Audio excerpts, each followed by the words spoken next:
Breaking news చూస్తున్నాం. ఖమ్మం జిల్లా చింతకాని మండలంలో దారుణ ఘటన చోటు చేసుకుంది. ఒక ఇంటికి పాల కోసం వెళ్ళినటువంటి ఇర్ఫాన్ అనేటువంటి వ్యక్తి 6వ తరగతి చదువుతున్నటువంటి బాలిక పైన అఘాయిత్యానికి ప్రయత్నించాడు. ఇంట్లోకి వెళ్లి గడిపెట్టి బాలిక పైన అత్యాచార యత్నానికి ప్రయత్నించాడు ఈ దుర్మార్గుడు. అయితే బాలిక కేకలు వేయడంతో ఇంటి వెనుక పనిచేస్తున్నటువంటి ఆ తోటలో నుంచి పరిగెత్తుకొచ్చారు తల్లిదండ్రులు. పారిపోతున్నటువంటి ఇర్ఫాన్ని పట్టుకొని దేశుడి చేశారు చుట్టుపక్కల స్థానిక జనమంతా కలిసి. ఇక నిందితుడు కొత్తగూడెంకు చెందినటువంటి వ్యక్తిగా గుర్తించారు. ప్రస్తుతానికి ఇర్ఫాన్ పైన పోక్సో చట్టం కింద కేసు నమోదైంది. చూడండి, తన కూతురు వయసున్నటువంటి ఆ అమ్మాయి లేదా చెల్లెల వయసున్నటువంటి ఆ అమ్మాయి పైన చాలా దారుణంగా అఘాయిత్యానికి ప్రయత్నం చేశాడు. ఇంట్లో ఒంటరిగా ఉన్నటువంటి ఆ అమ్మాయిని ఇంటి కోసం పాల కోసం వెళ్ళాడు. ఆ తర్వాత గడిపెట్టి అమ్మాయి పైన చాలా దారుణంగా అత్యాచార ప్రయత్నం చేయబోగా అరుపులు కేకలినటువంటి తన తల్లిదండ్రులు వెంటనే తోటలో పనిచేస్తూ ఉండగా పరుగులు పెట్టుకొని ఇంటికి వచ్చి చూసారు. వెంటనే ఇర్ఫాన్ కూడా పారిపోతూ ఉండగా ఇర్ఫాన్ని పట్టుకొని చుట్టూ స్థానికులు దేశులు చేశారు. సో నిజంగా ఇటువంటి దుర్మార్గుడు, ఇక్కడ నేను ఈ దుర్మార్గుడు అనే పదం ఎందుకు వాడుతున్నానంటే, తన కూతురు అక్కడ ఆ వయసు చూస్తూ ఉంటే ఆ యువకుడు ఇర్ఫాన్ ఆ పొజిషన్ చూస్తూ ఉంటే బహుశా తనకు కూడా పిల్లలు ఉండి ఉంటారు. సో తన కూతురు వయసున్నటువంటి ఆ బాలిక పైన ఇటువంటి దారుణానికి ఒడిగట్టాడంటే, ఒకవేళ ఈ దుర్మార్గుడే కనుక మీకు చిక్కితే మీరు ఏం చేస్తారో కామెంట్ చేయండి. ఒకసారి ఇటువంటి వాళ్ళకి ఎటువంటి సమాధానం చెప్పాలో కామెంట్ చేయండి. ఎవరు చూసినా అమ్మాయి వైపుగా ఒక పిచ్చితరం వెర్రితనంతోనే భావిస్తూ కొంతమంది అత్యుత్సాహం ప్రదర్శిస్తున్నారు, వారిపై అగత్యానికి ప్రయత్నం చేస్తున్నారు. కానీ తన ఇంట్లో ఒక తల్లి ఉంది, తన ఇంట్లో ఒక చెల్లి ఉంది, తనకు భార్య పిల్లల విషయం మాత్రం పూర్తిగా మైమరిచిపోతున్నారు. చూడండి, ఈ దుర్మార్గుడు ఎంత దుశ్చర్యకు పాల్పడ్డాడు అనేది. 6వ తరగతి చదువుతున్న అమ్మాయి అంటే సుమారుగా 10 ఏళ్ళు ఉండుంటాయి. ఆ 10 ఏళ్ళ అమ్మాయి దగ్గర వీనికి ఎటువంటి దుర్మార్గమైనటువంటి ఆలోచన ఉంది, ఎటువంటి దుర్మార్గానికి తెరదీశాడని చూడండి. నిజంగా ఆ సమయాన్ని కనుక ఆ తల్లిదండ్రులు అక్కడ లేకపోయి ఉంటే, ఆ అమ్మాయి ఒంటరిగానే ఉంటే ఆ అమ్మాయి ప్రస్తుతం నీ మాట మాట్లాడకూడదు, బట్ ఆ అమ్మాయి పరిస్థితి ఏంటో ఆలోచించుకోండి. ఒకసారి ఆలోచిస్తేనే డెఫినెట్గా కన్నీళ్లు పెట్టాల్సిన సిచ్యువేషన్. ఎందుకంటే ఈ దుర్మార్గుడు ఎంత దుశ్చర్యకు పాల్పడ్డాడు. గడబెట్టేసి ఇంటికి లాక్ పెట్టేసి లోపలికి వెళ్ళిపోగానే ఆ ఇంటి తలుపు పెట్టేసి వెంటనే అమ్మాయి పైన ఇక దాడికి యత్నించడం, అమ్మాయి అరుపులు కేకలు వేయడంతో వెంటనే అక్కడి నుంచి పరారైపోయే ప్రయత్నం చేశాడు. ఈ రకమైన శిక్ష కాదు వీళ్ళందరికీ, ఇట్లాంటి వాళ్ళకి వేయాల్సింది. డైరెక్ట్గా సౌదీ చట్టాన్ని అమలు చేయాలి.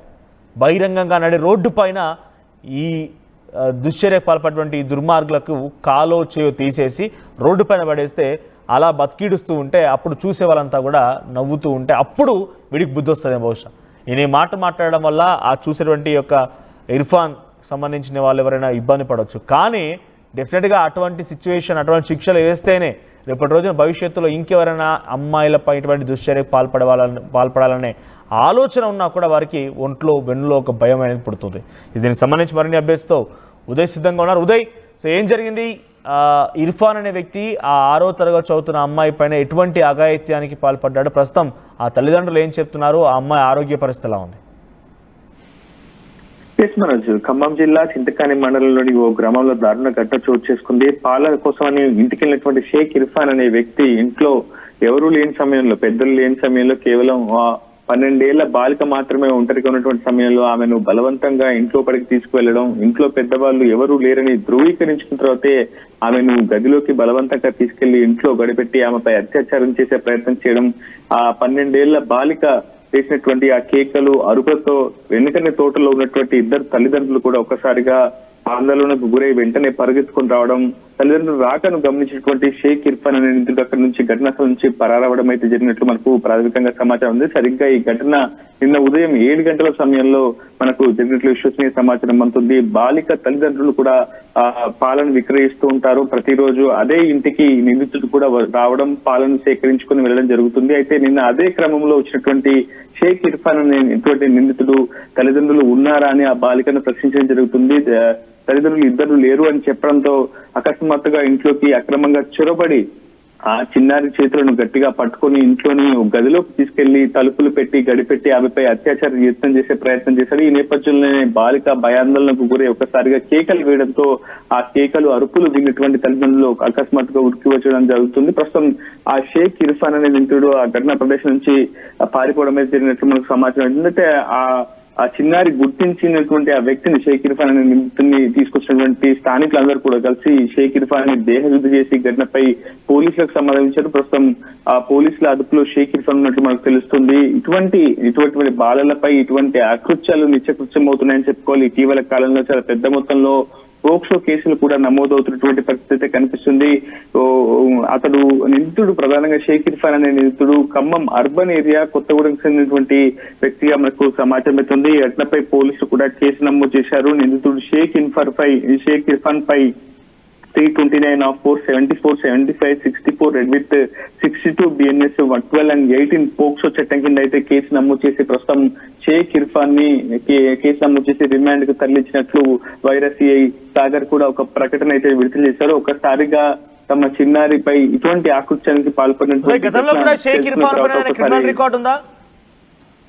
ప్రస్తుతం పోలీసులు అదే అంశంలో కూడా విచారణ జరుపుతున్నారు. గతంలో నిందితుడు పై ఎటువంటి కేసులున్నాయి, సంబంధించిన నేరపూరితమైనటువంటి అంశాలు ఎక్కడైనా భాగస్వామ్యం అయ్యారనే అంశంపై కూడా పోలీసులు ఆలోచిస్తున్నారు. అసలు ఖమ్మం అర్బన్ ఏరియా కొత్తగూడెం చెందినటువంటి వ్యక్తి ఎందుకు చింతకాని మండలంలోని ఓ ప్రాంతానికి చేరుకున్నాడు, అతను అక్కడ ఎందుకు నివసిస్తున్నాడు అనే అంశంపై కూడా అటు పోలీసులు లోతైనటువంటి దర్యాప్తు చేస్తున్నారు. ప్రస్తుతం బాలికను కూడా వైద్య పరీక్షల నిమిత్తం ప్రభుత్వ ఆసుపత్రికి తరలించి వైద్య పరీక్ష నిర్వహించే ప్రయత్నం పోలీసులు చేస్తున్నారు. ప్రస్తుతం తల్లిదండ్రులు కావచ్చు, బాలిక కావచ్చు చాలా పెద్ద ఎత్తున ఆందోళన వ్యక్తమవుతుంది. ఎందుకంటే ఊహించిన విధంగా జరిగినటువంటి ఒకసారి సంఘటనతో ఆ ప్రాంత వాసులు స్థానికులు కూడా చాలా పెద్ద ఎత్తున ఆందోళన చెందినటువంటి భయభ్రాంతులకు గురినటువంటి పరిస్థితి కనిపిస్తుంది. ప్రస్తుతం ఈ ఘటనపై పూర్తి స్థాయిలో కేసు నమోదు చేసి దర్యాప్తు చేస్తున్నామని చెప్పి పోలీసులు చెప్తున్నారు. Manoj right, thank you Uday. So ప్రస్తుతానికి ఖమ్మం జిల్లా చింతకాని మండలంలో ఈ దారుణ ఘటన చోటు చేసుకుంది.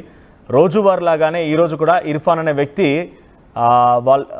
పాలు తీసుకోవడానికి ఒక ఇంటికి వెళ్తూ ఉంటాడు. అయితే ఆ ఇంట్లో 6వ తరగతి చదువుతున్న అమ్మాయి ఉంది. తను ఒంటరిగానే ఉంది. ఆ ఇంట్లో ఎవరు లేరని నిర్ధారించుకున్న తర్వాత ఇంట్లోకి బలవంతంగా తీసుకెళ్లి గడిపెట్టి ఆ అమ్మాయి పైన అత్యాచారానికి యత్నించాడు ఆ దుర్మార్గుడు. వెంటనే ఆ అమ్మాయి అరుపులు కేకలినటువంటి తన తల్లిదండ్రులు తోటలో నుంచి పరుగులు తీస్తూ వచ్చి ఒక్కసారిగా ఇర్ఫాన్ పారిపోయే ప్రయత్నం చేస్తే స్థానికులు అతన్ని పట్టుకొని దేశశుద్ధి చేశారు. ఇటువంటి వారిని ఎలా శిక్షించాలో ఒకసారి మీరు కూడా కామెంట్ చేయండి. సో డెఫినెట్గా ఇటువంటి దుర్మార్గులకి ఇంకోసారి ఇటువంటి ఆలోచన రావాలన్నా, అటువంటి ఆలోచనతో ఉన్న వాళ్ళైనా కూడా ఈ విషయం పైన కొంత మారాలి అని అంటే కనుక అంతకంతకే శిక్షలు ఉండాల్సిందే.